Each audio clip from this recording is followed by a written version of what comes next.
Welcome to the Fearfully and Wonderfully Me podcast, a podcast designed to help you increase your influence, develop your leadership, and maximize your results.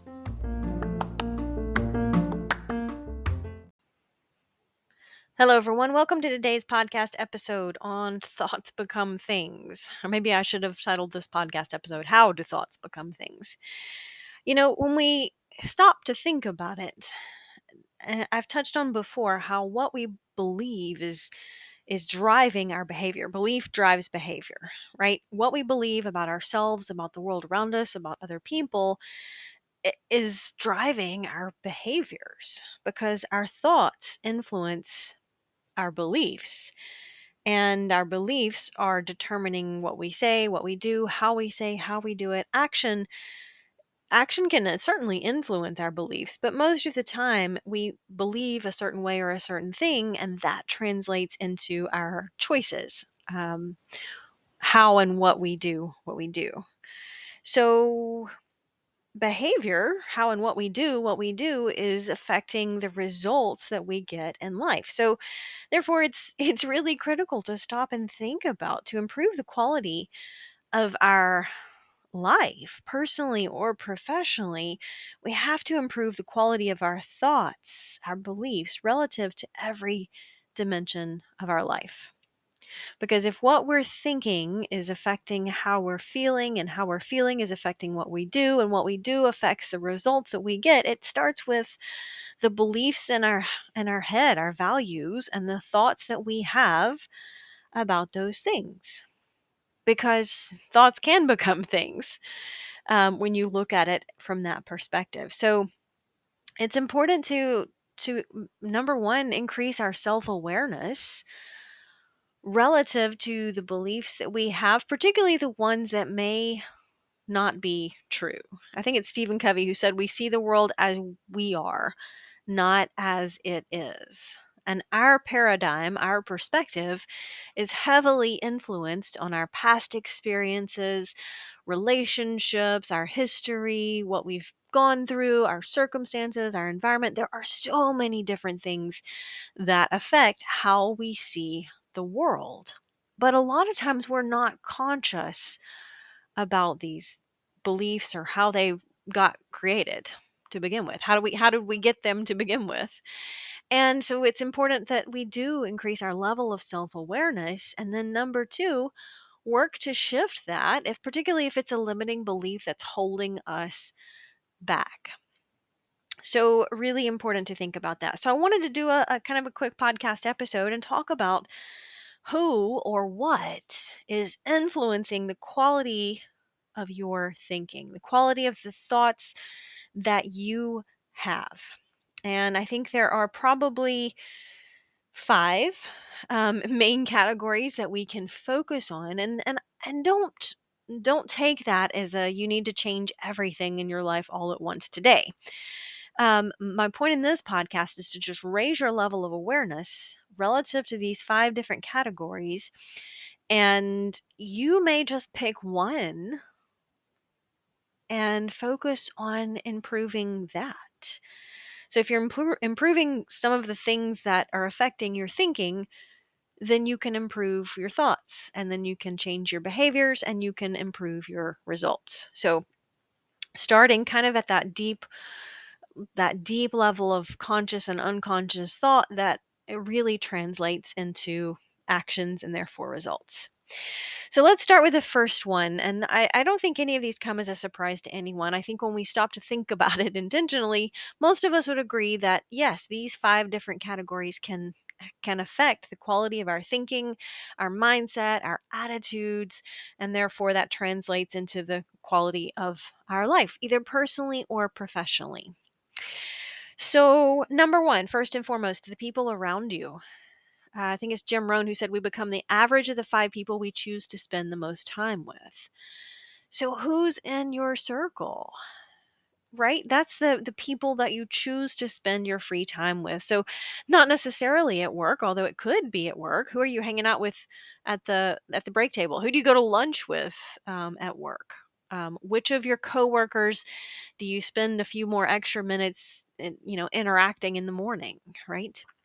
Because you have shared values with the people you like to be around. That's just the way it is. That's why you like to be around them. That's why they like to be around you, is there are mutual shared values.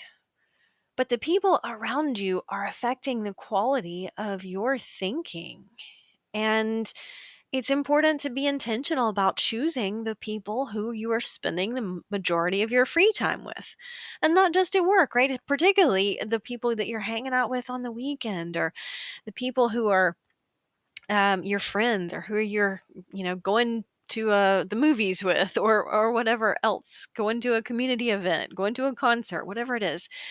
Because we tend to start to become like the people we spend the most time with. We start to act like them, we start to think like them, we start to eat or drink like them, and dress like them. And it's I've seen this over and over and over again in so many ways. And it's not necessarily a bad thing as long as we're intentional about choosing the people who are around us. And are those the people who, when we are around them, we are the best version of ourselves? And it's important to think about that, because it translates into so many different areas of our lives. So, first and foremost, the people around you. Number two, probably almost just as important, the energy of the people around you. There are some people that I have met that I'm sure they're nice, wonderful people, but they just have a negative outlook on life. And they have a negative energy because they choose to always look for the downside. They always look for the negatives in a situation. They're looking for the perspective, the negative perspective. And again, there again, they may be very wonderful, nice people, but I don't like negative energy. And so, I mean, everyone has days where they're not 100% or they're just having a bad day, but I mean someone who just has negative energy all the time, and they're just always pulling you down emotionally. And so you're like, "Man, I don't even feel good when I'm around that person," because they're always looking for the downsides. They're always complaining about problems. They're always looking at the what's the what about this glass is half empty. They're always looking at the downsides, because you absolutely will find whatever you look for. And if someone is always looking for the negatives, they're always going to be finding the negatives, and that negative energy is just going to ooze out to the people around them, or you. It could be the people around you. If you're around some of those negative people, that negative energy could ooze around you, and it absolutely can affect you. And it doesn't necessarily mean that person is a bad person, but it could be that relative to where you want to go and what you want to accomplish, that might be a negative relationship. It might be a toxic relationship, an unhealthy relationship. So if that person doesn't have the values that you want to live by in your life, or their energy is just negative or doesn't fit you and your perspective on life, then that could be a toxic relationship. And important to be intentional about thinking about that. Number three, environment. The environment around you affects the quality of your thinking. I was privileged to have a tour not too long ago of an architectural firm, and a big architectural firm. And I was, because I mentor and I volunteer and I work with a lot of groups of usually teenagers or young women who have been rescued from trafficking situations. And part of that is, they do get to go on field trips and things like this. And this was a particularly a career day field trip, if you will, so that they got to see what architects actually do, and how you could take a non-traditional path into architecture. And that's kind of cool in and of itself. But I loved part of the as we were taking the tour, we got to interact with several different professionals who talked about what they love about what they do, and the different perspectives of architecture, and all of that. So it was a really incredible opportunity. But what was interesting was how much emphasis they put on how design can affect how we feel. And so they talk about, different buildings. For example, a learning institute or an educational institute, even down to the classroom level, the environment can affect how people feel and how they think, right? So, open airy spaces tend to lift us up and help us be more creative. So, environment around us absolutely can determine the quality of our thinking.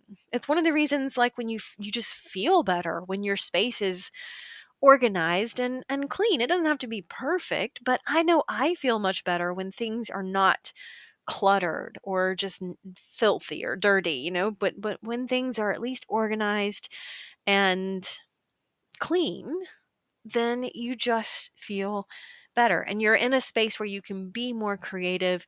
You can leverage your creativity into thoughts, and that translates there again into some of those interesting aha moments, or learning moments, or brainstorming ideas, or even just journaling and reflection and growth. That is always easier when your environment is supportive of that. I mean, it's easier just in the little things. It's easier to read a good book if you have a good light, right? If you have a good light there at your chair, it's easier to sit down and read a book than if you're sitting down and you're like, man, I can just barely see to read this book. It's not going to be as comfortable. It causes your eyes to work harder. It's just the little things that become big things.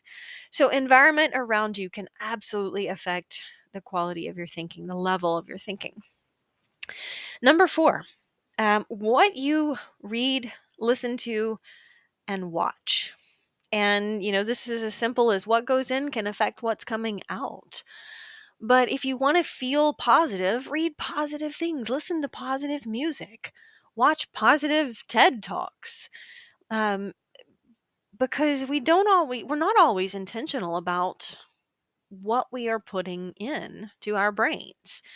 And it's kind of like the things that you read and watch and listen to, that is the nourishment for your brain, right? And just like if you eat junk food all the time, your body's not going to be healthy. If you consume junk emotional energy in the form of reading negative things or hurtful things or listening to toxic things, that's going to affect you at some level.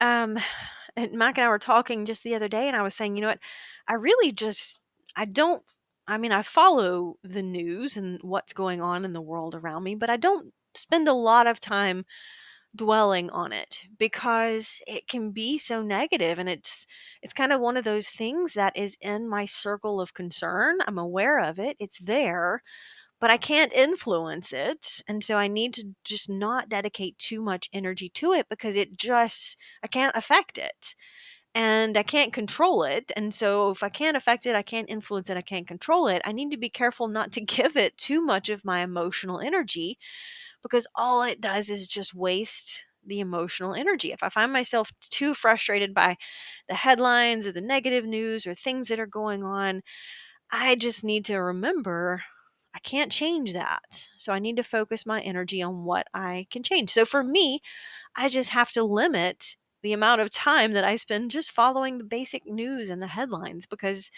that's something I need to be careful for myself, because it can change my mood and it can frustrate me, and that really doesn't help me move forward in life. It's just something to be aware of but not to dwell on. So very important that it keeps its place in my headspace. But this could come down to the movies that we're watching or the TV shows, the songs that we're listening to.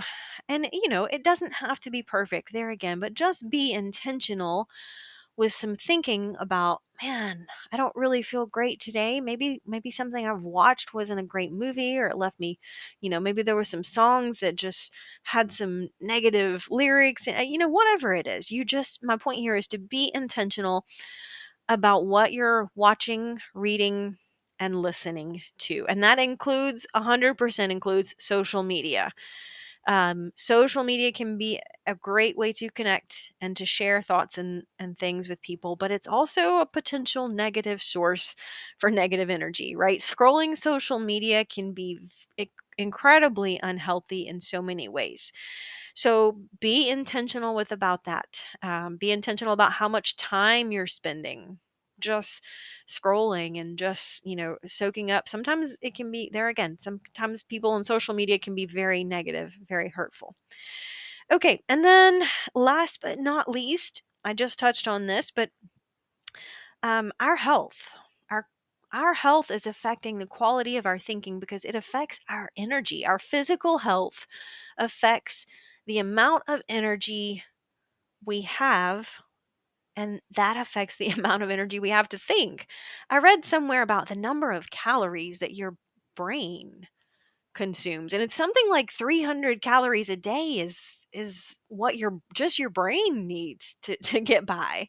And that fascinated me because we always think about needing calories for running or, have energy for our day or to do our physical work or whatever else, but 300 calories of what we consume is going to just fueling our brain. And that makes perfect sense because when you're hungry or you skipped breakfast and lunch and you get all the way to dinner time and you're like, you don't feel good, you're you're grouchy, you're snappy, you're short, and you're like, man, I can't even think about this big problem that I'm working on at work or this big project that I'm working on because your body doesn't have enough calories and your brain doesn't have enough calories. And so it's not able to really process and think.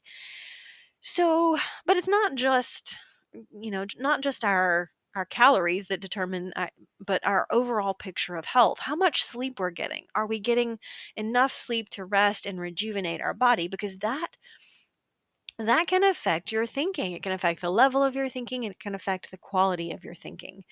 Exercise. Are we getting a healthy amount of exercise? I know it's amazing, but when I'm exercising regularly, I am so much more creative. I have way more ideas than I can ever implement. But I just have so many more great thoughts and ideas when I'm exercising regularly. So that's one way that our health overall can affect the quality of our thinking. And pain. If you're struggling with chronic pain in some level, it's much more difficult for you to function at your highest best level of thought because some part of your mental and emotional energy is going toward being proactive even when you're experiencing physical pain. And that's why it's so important for us to take care of our health because all of these little things health wise can affect the energy emotionally that we have to dedicate toward thinking. And there again, the quality of your thoughts is affecting the quality of your choices. Your choices are affecting the quality of the results that you're getting in your life. So, really important to just stop and be intentional about maybe there's just one of these 5 areas that you want to be intentional about improving so that translates to improved quality and level of thinking in your life. Until next time. Start increasing your influence and maximizing your potential with Ria's audiobooks. Available at audible.com, amazon.com, and iBooks. Please visit riastory.com to learn about Ria's books, resources, speaking, and training programs. Thanks for listening.